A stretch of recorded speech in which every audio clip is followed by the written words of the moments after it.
Welcome to Timeless Wisdom with Dennis Prager. Hear thousands of hours of Dennis's lectures, courses, and classic radio programs. And to purchase Dennis Prager's Rational Bibles, go to DennisPrager.com.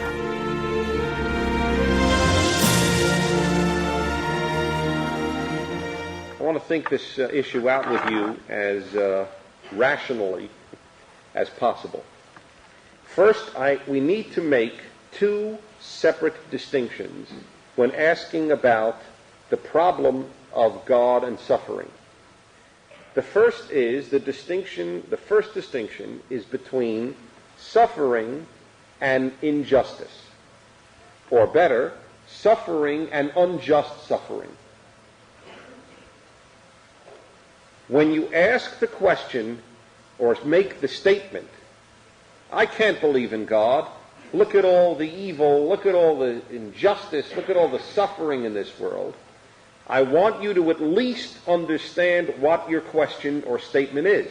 Most people emote that. It's an emotional issue, obviously. But let's try to pinpoint intellectually where there really is an issue. Therefore, number one, and this is very important, this may in and of itself immediately help half of you. The question is not how do we reconcile God and suffering. It's how do we reconcile God and unjust suffering.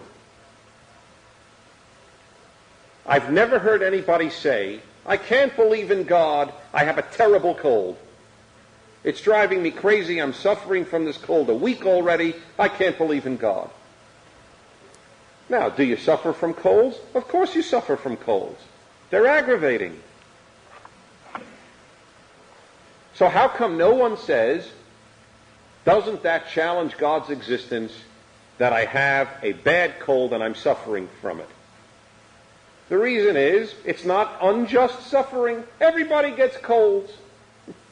I'll give you another one. Is it not cause for suffering that people die? Is death not a cause of deep suffering, both for the one who knows that he or she will die and for the loved ones? Of course. But I've never heard anybody say, I can't believe in God, people die. How come? Death, that massive source of suffering, challenges nobody's faith in God. Because it's not unjust. Everybody dies.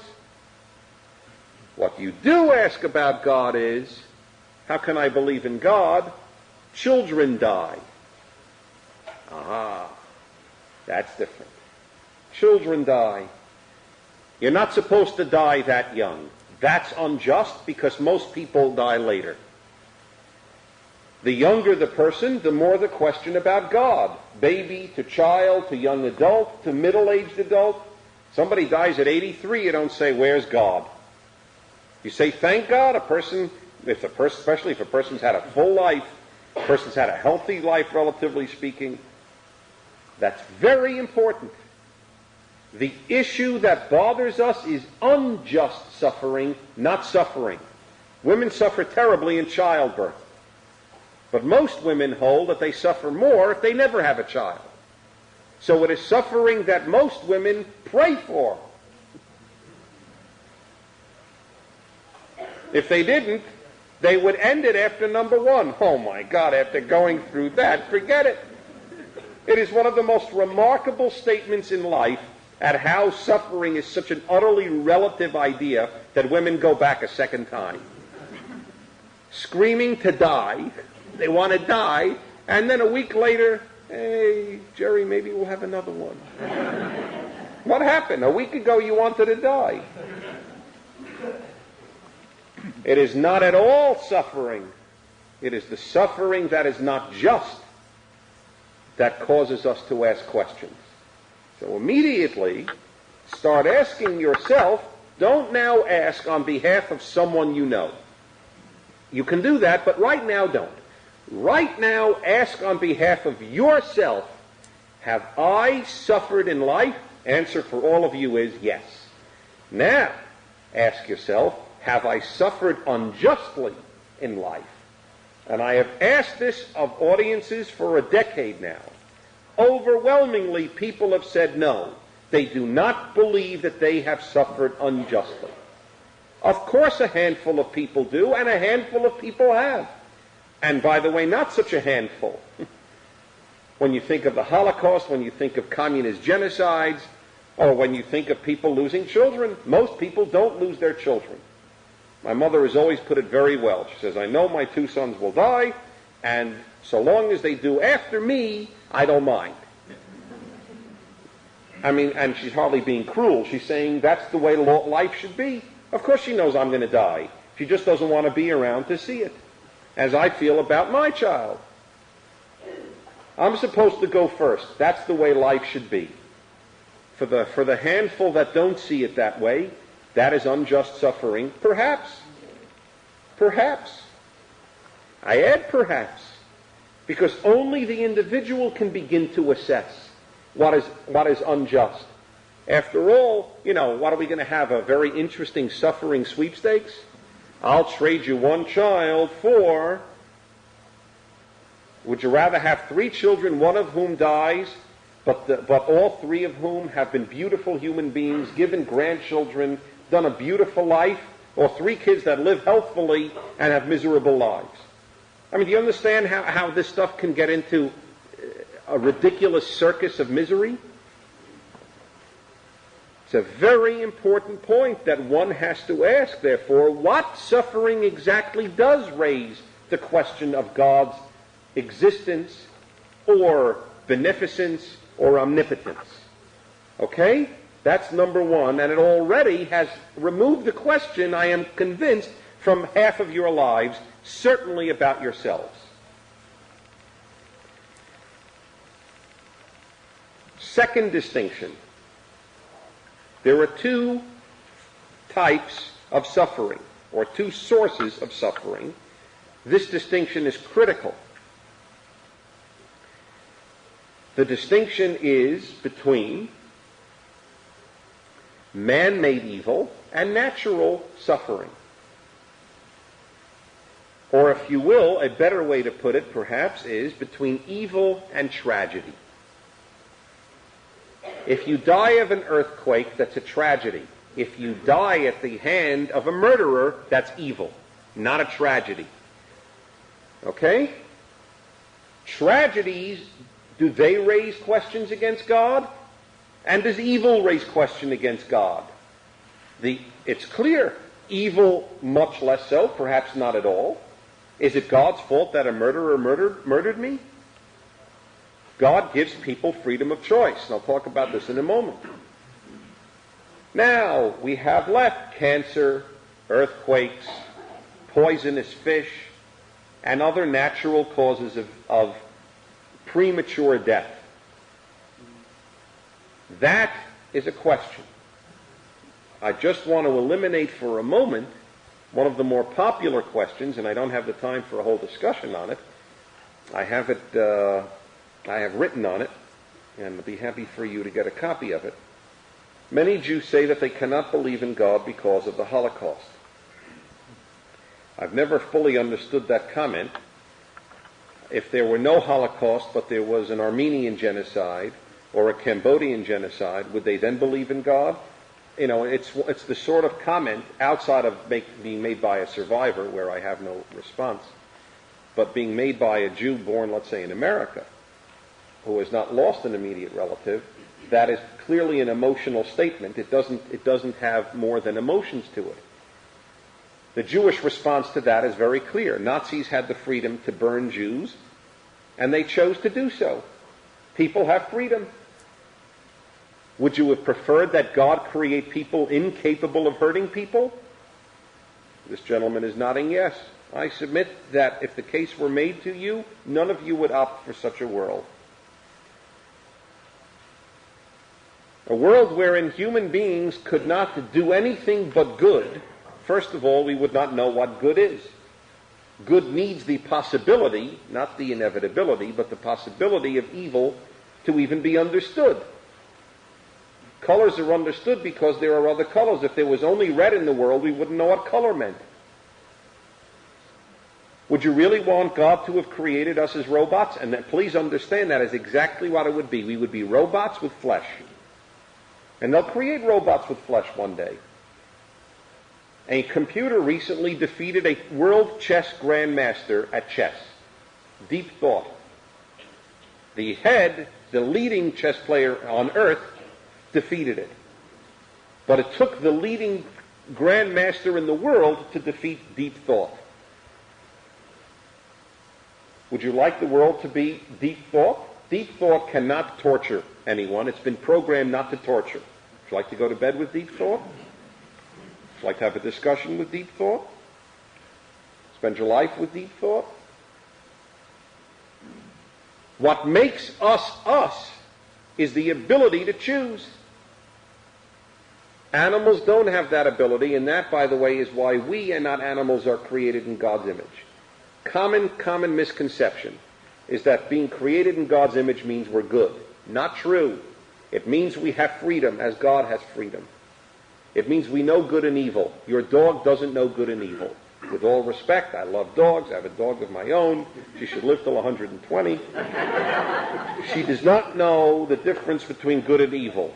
She is a robot with dog hair. I'm sorry to say that. I love her up. I let her in bed. She licks me up. My skin is eroded from her tongue. I do. I love animals, but I don't delude myself as to their having moral choice. It's why the German Shepherd dogs that were trained to eat and bite Jews in the concentration camps were not evil. They were no more evil than the hammers that were used to build the crematoria were evil. You can train a hammer, so to speak, and you can train a dog. People can choose. That's the difference. That is why I always find it absolutely irrelevant. All the testing, can we really teach an ape sign language? I don't care if an ape can give the Gettysburg Address. The issue that distinguishes people from animals is not intelligence necessarily. There are a lot of people wherein I think it would be quite a test. The issue is not intelligence. Apes don't have moral reasoning. Is it right? Is it wrong? That is the difference, and that is an unbridgeable chasm between the human and the animal. God created a world where we have choice. That's what you want to live with. The best people are people who are tempted to bad and do good. And they're your favorite people. Most of you would find, did you ever hear the phrase, goody two-shoes? What's a goody two-shoes? Goody two-shoes is basically a person who just always does the right thing. They're not tempted to do anything bad. They're just Miss Purity or Mr. Purity. They bore the living daylights out of everybody else.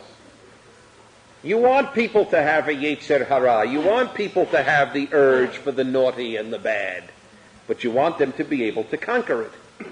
That's when you really have a live human being. That's the most live. You don't want someone to have any bad urges and act on them. But you don't want someone to have only good urges. They're boring. They're not human.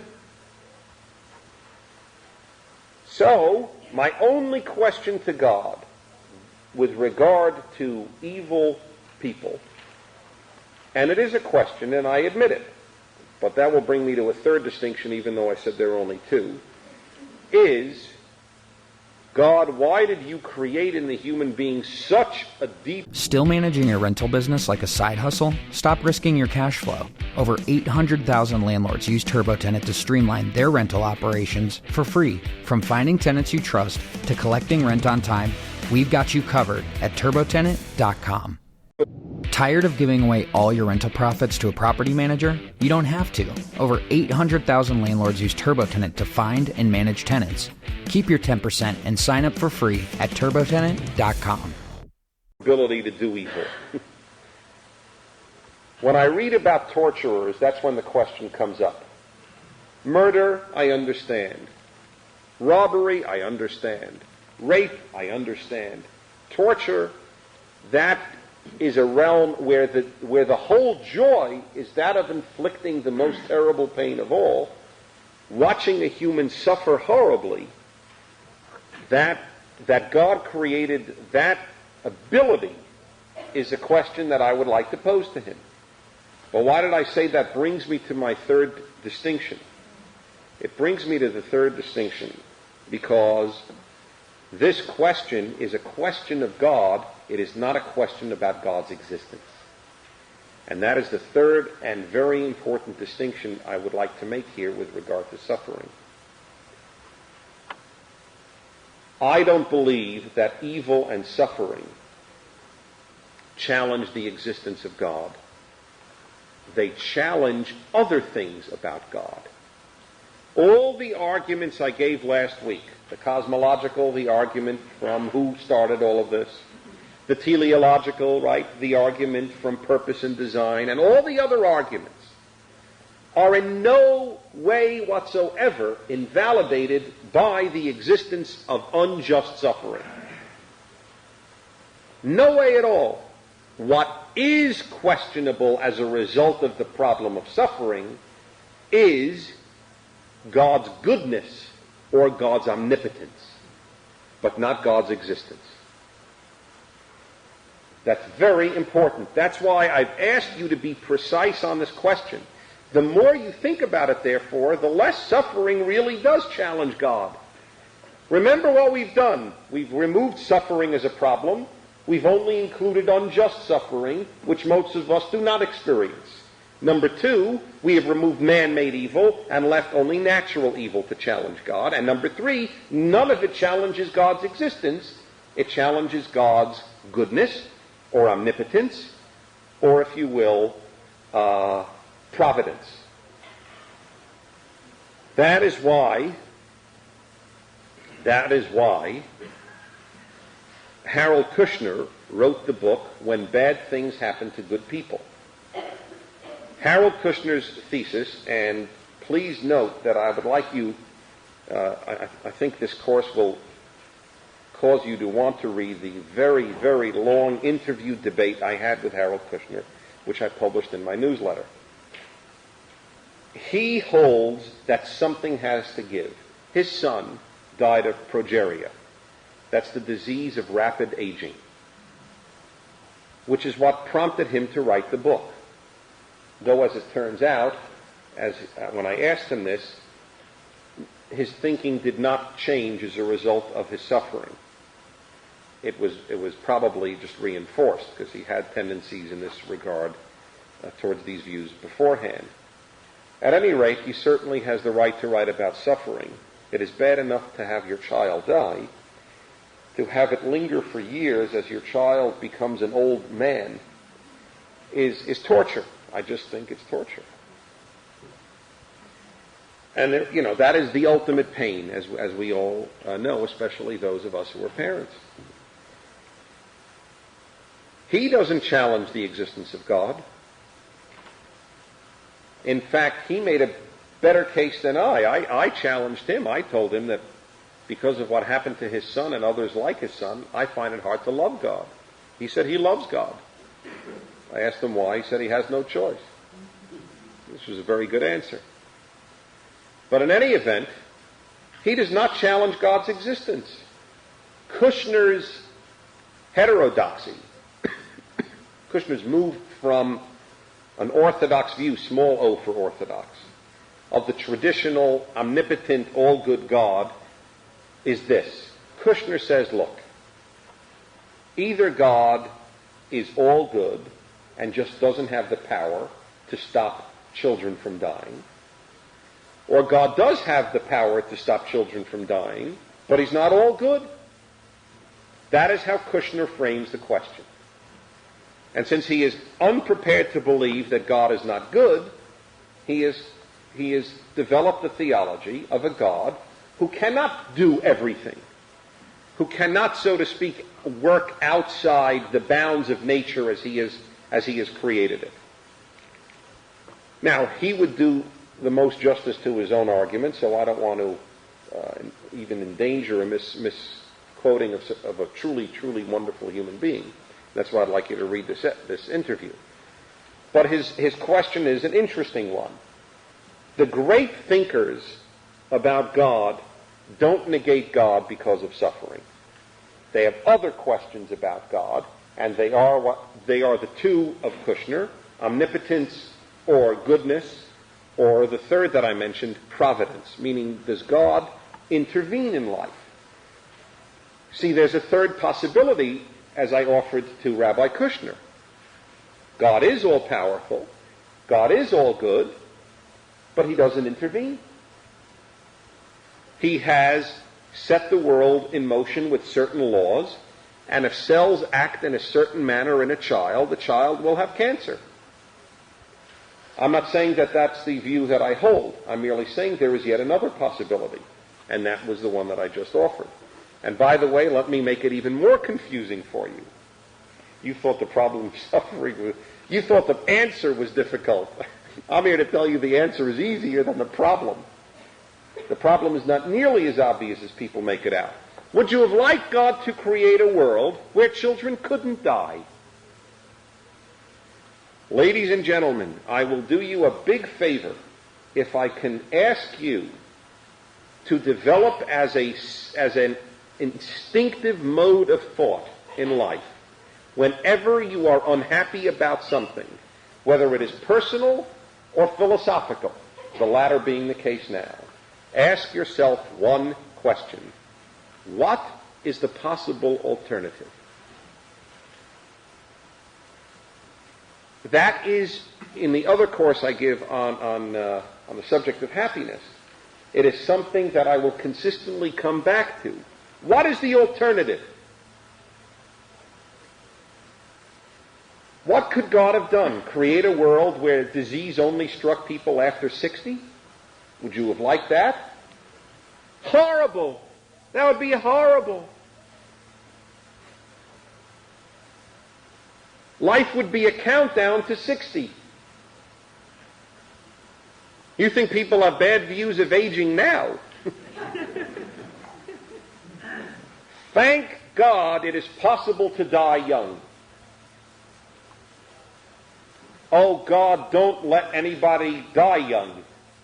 But thank God it is possible. Oh, we would go mad. We're in a no-win situation.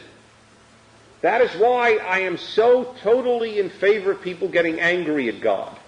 You can say, God, I am very angry that you made a world where my only choice is we can only die after a certain age or we can die young. I don't like either choice. I agree with you. I don't like either choice. But that's the only ones my mind can come up with. We're immortal. We cannot die unless murdered. Obviously, that would be allowable. Bullets couldn't deflect off children. But you couldn't get any fatal disease till a certain age. First of all, even if that could happen, aside from the fact that we'd all go crazy up to that age, let us say that you could die after 60, but it is possible to live till 90. So all we would do is defray the question generation later. Instead, we would say, how come so-and-so died at 60 and so-and-so got to live to 90? It would just continue. They would have unjust suffering. And by the way, would everybody have to die of the exact same illness? Should God have created a world where you could only get an illness at 60 or 70 or 80, you fill in the date, and only one type?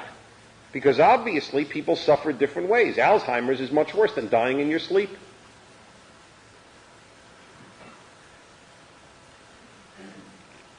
It's a very tough question. But it is much narrower. That's the point that I am making this evening. It is much narrower, the question of suffering and God, than you would have thought earlier. So those are three distinctions immediately. Now let me offer responses.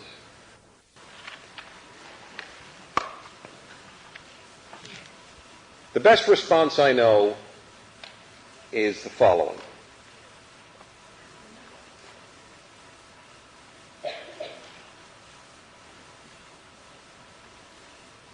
Believers in God, and if you're taking notes, please write this sentence down. Believers in God have to account for the existence of suffering.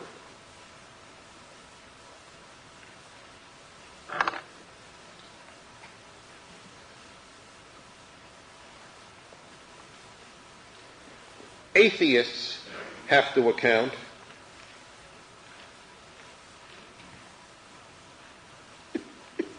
for the existence of everything else. Very simple, very clear response. The believer has a problem, right? You challenge the believer with the following question. You say there's a God? Okay. Explain to me suffering. Fine. Admitted as a believer, that is a question.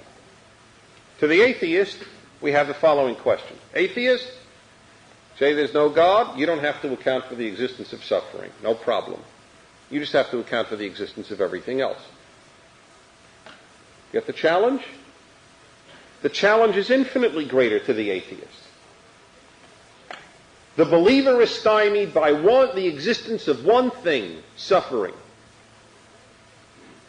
The atheist is stymied by the existence of everything else. Beauty, love, the whole world, the universe, that atoms function, molecules get together, that the pancreas secretes. The computer, everything, you name it. What a big difference.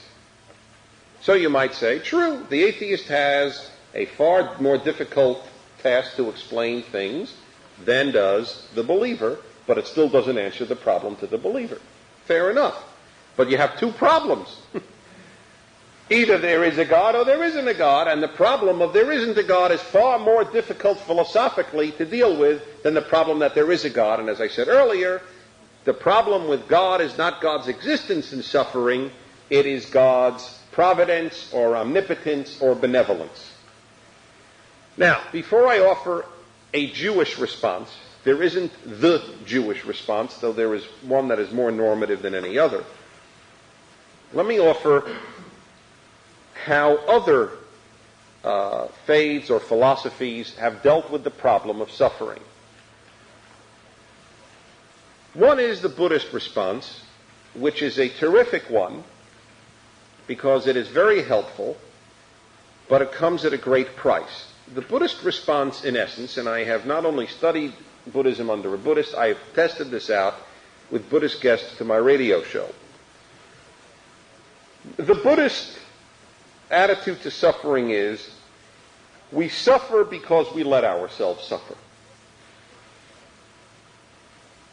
And why do we let ourselves suffer? Because we are too wrapped up in ourselves.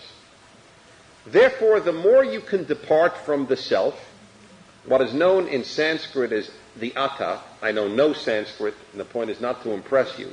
I only raise it because it is A, a very key word in Buddhism, and B, we get the English word atavistic from that word, atavistic being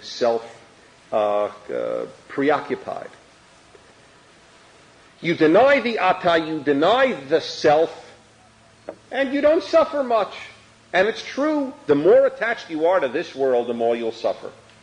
If you don't have a great link to a child, no great link to a spouse, no great link to a house, no great link to money, no great link to health, there's not much that you can suffer about.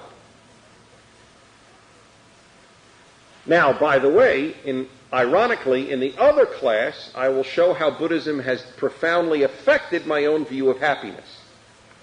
It has been a very, very great help, and I will, in fact, tonight that will be one of the subjects. But in regard to this general issue of suffering, the great problem with the Buddhist response is, the more you leave this world, the less you are likely to want to improve it.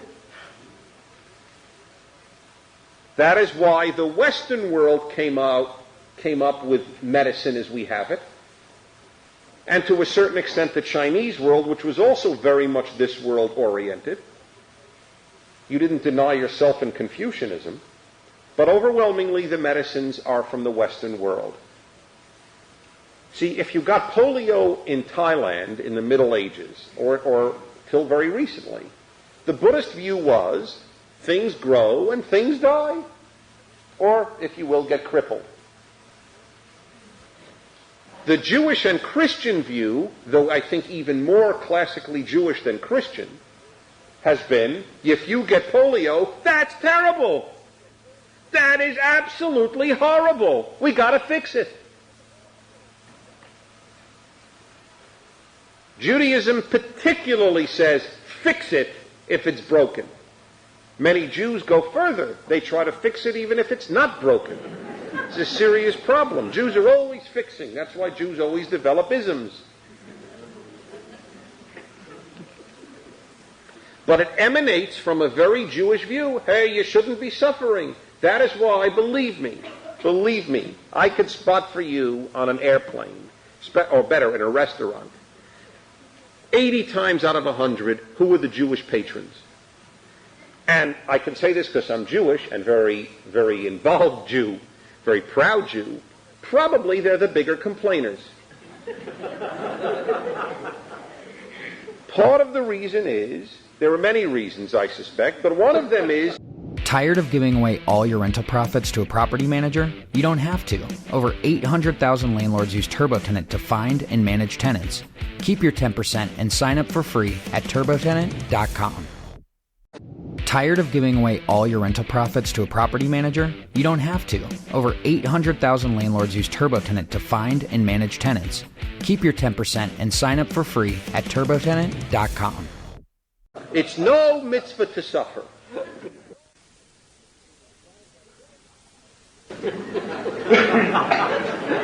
That is a very deep Jewish belief. That's not true. Christians do not have that. Christians have a theology of suffering. Their God suffered terribly. We do not have a theology of suffering. Our theology of suffering is get rid of it. If you're suffering, it's a shanda. You should stop suffering. If the cantaloupe is not absolutely delicious, you tell the waiter. End of issue. It's a mitzvah to eat crappy cantaloupe. I'm dead serious. This has a very, very deep grounding in Jewish thinking. There is no theology of suffering. By Jews, suffering stinks. By Buddhists, suffering, they get rid of suffering the opposite way. They never complain about the cantaloupe. To a Buddhist, a rotten cantaloupe, oh, it's part of life. Some cantaloupes are rotten, some cantaloupes are not rotten. In a sense, therefore, the Jewish and the Buddhist worldviews on suffering are the opposite extremes. Another answer that is often given to the problem of suffering is, God is testing you.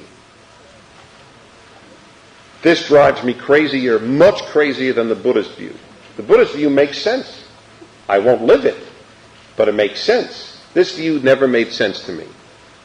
Let me see. I think I'll get Jones with a little cancer today. See how he reacts.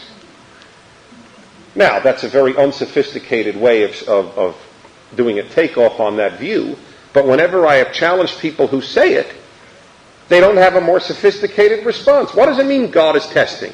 Or the line, God never gives, which is related, suffering that you can't handle.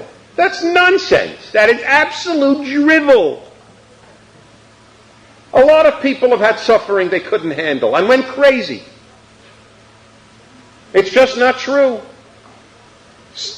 One of the fun tricks of the sadistic Nazi doctors in Auschwitz was to see how quickly a Jewish mother would go crazy by having her choose which child goes to the crematorium.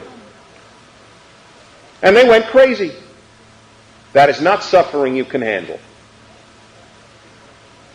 To watch your spouse wither away in Alzheimer's is not suffering that every one of us can handle. And what does it mean can handle? That we don't kill ourselves? Oh, these are platitudes. Platitudes drive me crazy. Religious or secular platitudes. It's a religious platitude that God never gives you something you can't handle or He's testing you. Another one is it's punishment from God. This is categorically rejected by Judaism. Categorically. You cannot infer from a person's suffering that those things are punishment. By the way, on the thing of testing, some of you who know your Bible may say, wait a minute. You might think immediately of two examples. God tested Abraham, and God tested Job. With regard to Abraham, the issue wasn't suffering. The issue was to test his faith, because this was the founder of a religion. And even there are far more, I think, subtle and complex and sophisticated ideas in the whole story of Abraham being commanded to sacrifice Isaac. But that is not the same thing in any event. Because first of all, he could have refused. No one can refuse cancer. So it's a totally different thing. That really was a test. Will Abraham say yes, or will Abraham say no? Well, what is the test if God theoretically throws at you cancer? Well, what is the test? Will you still believe in him? Will you go crazy soon? See, that's the difference. They're totally different tests. Now, with Job, that's the closest you can get. Though it's very important to add immediately that Job is not punished. This is not a punishment. It goes out of its way, the Bible, to say he was a particularly good man. However, it is very important to understand, too, that the issue there is to teach and not to give a real story of God inflicting a test, even though that is the wording used. It's, so to speak, almost a bet with Satan, in fact. First of all, that is unique to the Hebrew Bible, and like lawyers say, bad cases make bad laws. One exceptional situation doesn't teach you a thing about your life. The other thing is that in Jewish tradition, the Talmud itself says that Job never was and never existed. The entire story is an allegory to teach. And that is the normative Jewish view. And it's an unbelievable book, unbelievably important book. But even if Job really existed literally and God made this bet literally, it still wouldn't teach you anything about you and me. It was a one-time exception. That's all. But with regard to punishment, it just isn't an issue. If you get, God forbid, a terrible disease, it is not necessarily punishment. And the obvious reason is, look at all the infinitely more evil people than you who don't get these diseases. Right? Did Mengele get a disease? Why didn't Mengele get a disease?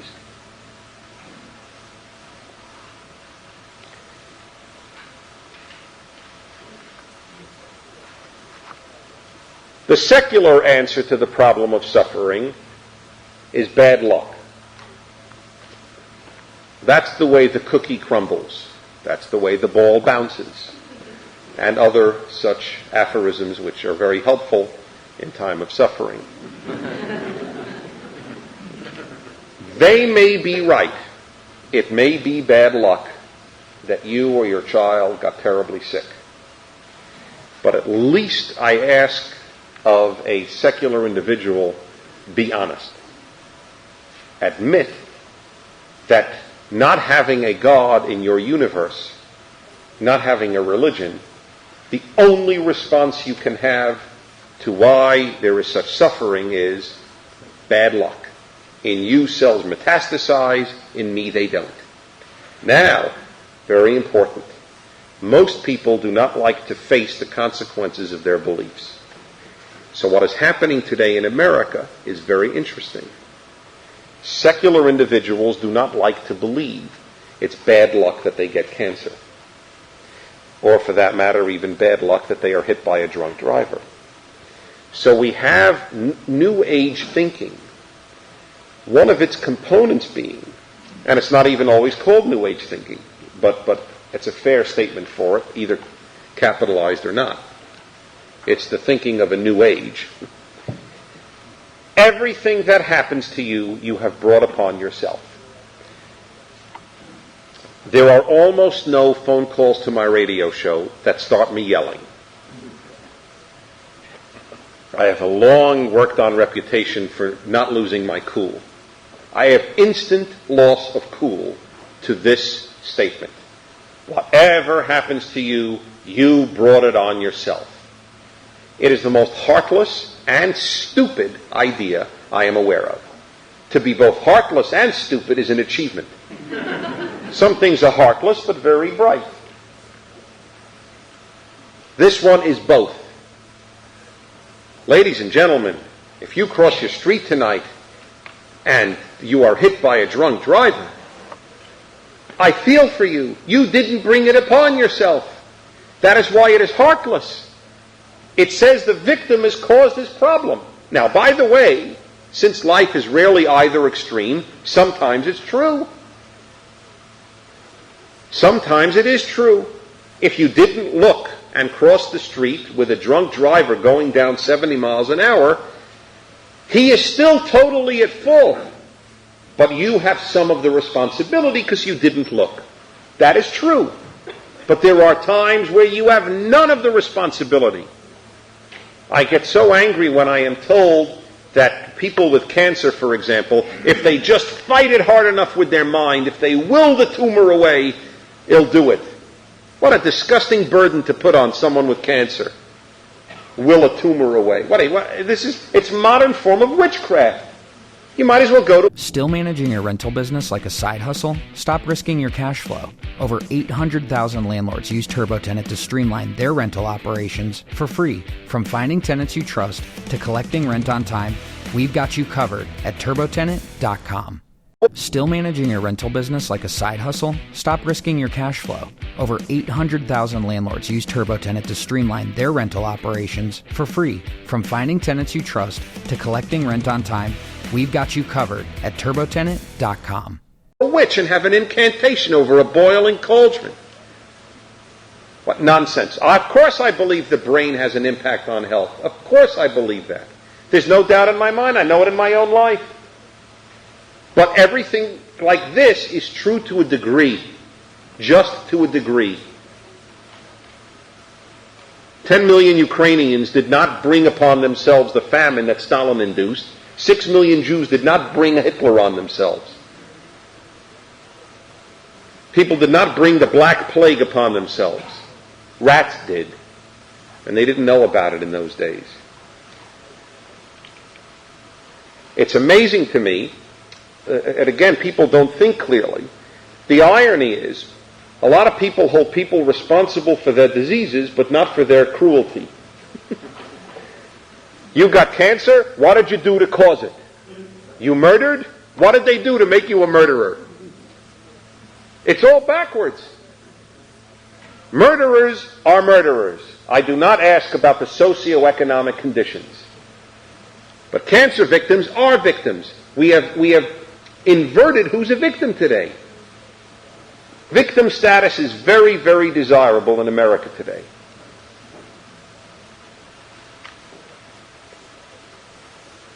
But we should not deny victim status when it is deserved. So you see what's happened. Secular individuals, specifically individuals in America outside of mainstream organized religions, don't like to face the true thinking that secularism holds with regard to suffering. Bad luck. It's too painful. But that's all it is. If you don't believe in God or religion, my friends, then you just have to honestly understand that it's luck. X number of people this year will have heart disease, X number will have cancer, and so on. And try as you may, and there are many things we can do, there are still times when you can do nothing. Yes, you can fight cholesterol, my friends, but some people are born with more cholesterol than others, and that's the end of the issue. Increasingly, it is found that diet is responsible for a minimal amount of the cholesterol, and that it is overwhelmingly produced by the body itself. You going to blame somebody then? You chose the wrong cholesterol-producing body. Finally, Jewish answers.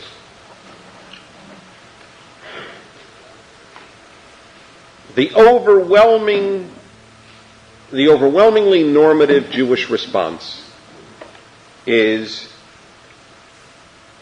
we don't know. And I appreciate that. I respect it. I agree with it. And believe it or not, it is somewhat comforting to me. I find nothing comforting that I cannot accept rationally, and there are no rational explanations for suffering and there are no other explanations for suffering that I hold to be rational, except the secular one, bad luck. But while it is rational, it is staggeringly depressing that the only thing between me and terminal illness is luck. It may be true, but it is depressing. Judaism says there is a God, God knows what is happening, and God knows why things happen, and we don't know everything. In the meantime, we have to try to fight suffering. It's incumbent upon us to find a cure for diseases. At the end of the book of Job, God speaks to Job. And if you wish to look it up, it's in the last chapters of the book of Job. You really ought to. It reads like a novel. The middle of Job is much more difficult. The end is very easily accessible. God says to Job, Job, what does he say? It's almost in the vernacular. Get yourself up like a man. Right. And then he says, I'm going to pose a series of questions. And he does, and he says, Job, where were you when I created the world? Job, who makes sure that an eagle knows how to make a nest? Job, who is it that taught mother bears how to take care of their cubs? Job, have you ever seen beyond the gates of death? Job, do you make sure the seasons come at the right time? You get the point? There's slight overkill. It's always, I've always reflected God must be Jewish. He answered all these questions with questions. But I like it. Job, when you figure out how to create the universe, come back. Come back and see me. There's an old Hebrew saying that summarizes it in 3 words. Lu yadativ hayitiv. If I knew him, I'd be him. If I knew God, I'd be God. You're not. There are things you can't understand. Not just about suffering. Do you understand what it means to say that there was time before creation? How much time? Does the word eternity mean anything to you? You can go crazy, literally crazy, trying to think of the beginning or the end, or no beginning and no end. Whatever scenario you pick up drives you mad. The world had a beginning, makes a lot of sense. What happened the day before? Yeah. The world had no beginning, that really helps. Obviously, our brains are finite. We do not understand why so-and-so lost his children. We do not. Now, the question then is, does God have a hand in so-and-so losing a child or so-and-so dying and so on? In this regard, Judaism does not have a set theology. Most religious Jews hold that there is hashgacha pratit, that there is personal divine supervision. All of Judaism holds that God knows every one of you. That there is no question. There is no concept of a God who does not know his creations. The question is, does God cause you to have arthritis? That's the question, and it is not answerable fully. Both answers are possible. God wills whatever happens to you. God does not will it. God lets it happen. Get the difference? God allows and God wills. In either case, God knows, but does God will it or does God allow it? And what is interesting here is different people have different preferences. I prefer to believe God wills it. One of the ongoing debates I have with clergy and other religious people is that they prefer to believe that God allows it. Kushner prefers to believe God allows it. I prefer to believe God wills it. But it is a very interesting question for all of you to grapple with. Which of those beliefs is more comforting? Forget right now rational. Either one can be rationally accepted. But which is more comforting to you if you were struck tomorrow with terminal illness? Would you want to believe that God willed it, or that it happened but God didn't will it? To me it is so obvious why it's preferable to believe God wills it, and yet such good, honest, religious people that I have met are repelled by the idea. I have to realize it is an emotional answer. I much rather believe God wills it. Why he wills it I will not know, but I can know that he willed it. That to me is a source of satisfaction. To others it is a source of depression. They rather believe that God had no hand in such an obvious degree of suffering.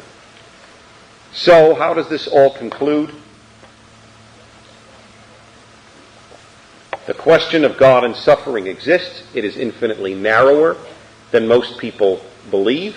The question is much more about God's nature and God's actions in this world than it is at all about God's existence. That is why I have often said I have absolutely, or almost absolutely, no problem with belief in God, but I frequently have a problem with loving God. And that, incidentally, is a very Jewish answer. There is a story told, and it is a famous one, that rabbis, Orthodox rabbis in Auschwitz, the death camp, put God on trial. And they actually gave the job to one of the Jews to be God's defense, serve as his defender, and another to be the prosecutor. And the verdict was rendered, God is guilty.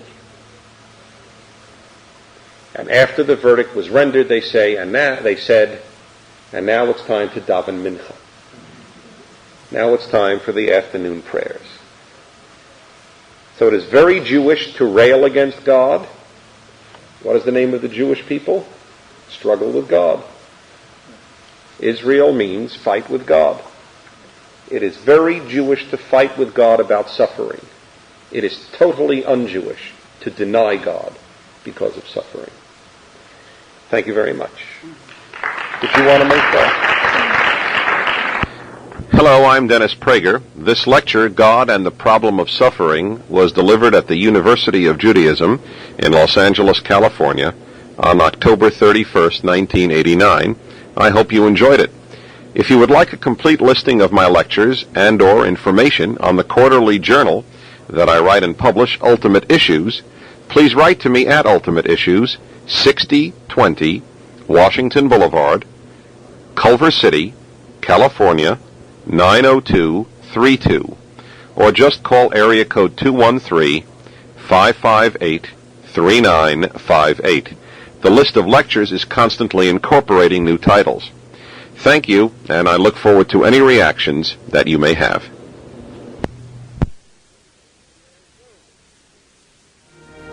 This has been Timeless Wisdom with Dennis Prager. Visit DennisPrager.com for thousands of hours of Dennis's lectures, courses, and classic radio programs, and to purchase Dennis Prager's Rational Bibles.